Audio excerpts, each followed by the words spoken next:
Okay, so ballot amendment number 4, voting restoration amendment.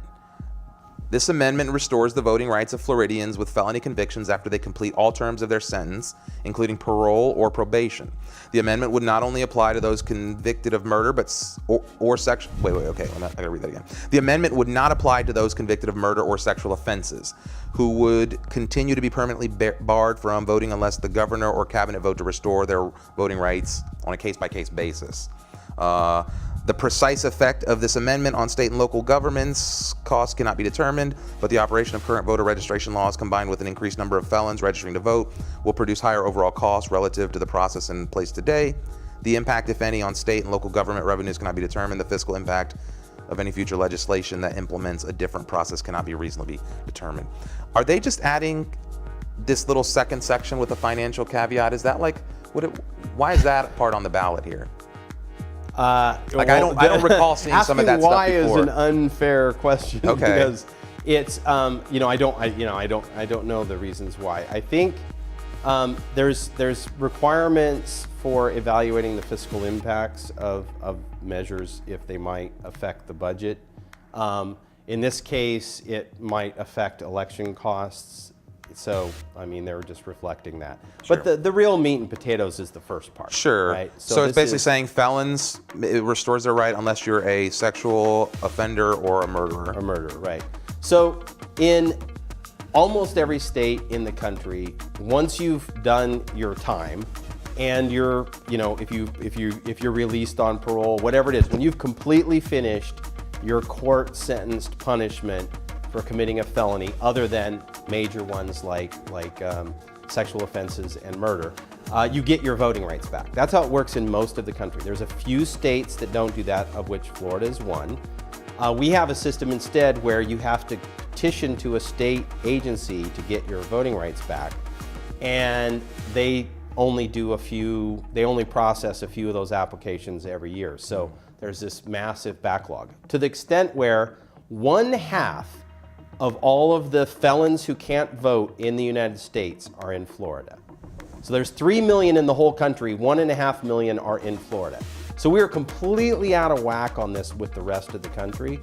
And what this would do would be to replace the system with something not as open as the rest of the country, but a lot more open than the system we currently have, so that once people have done their time and served their punishment, they can vote again.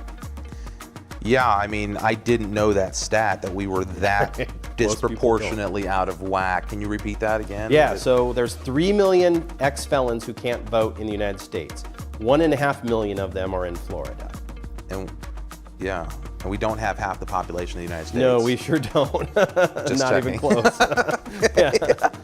So our system is particularly unfavorable to get people getting their voting rights back. And what's the biggest argument against this?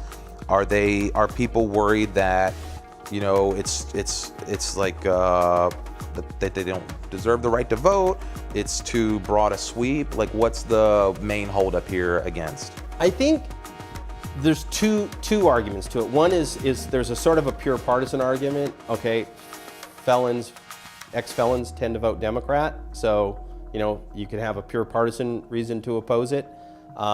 There's a sort of a criminal justice that once somebody's shown that they don't respect property, then you should never be allowed to vote if you don't respect property.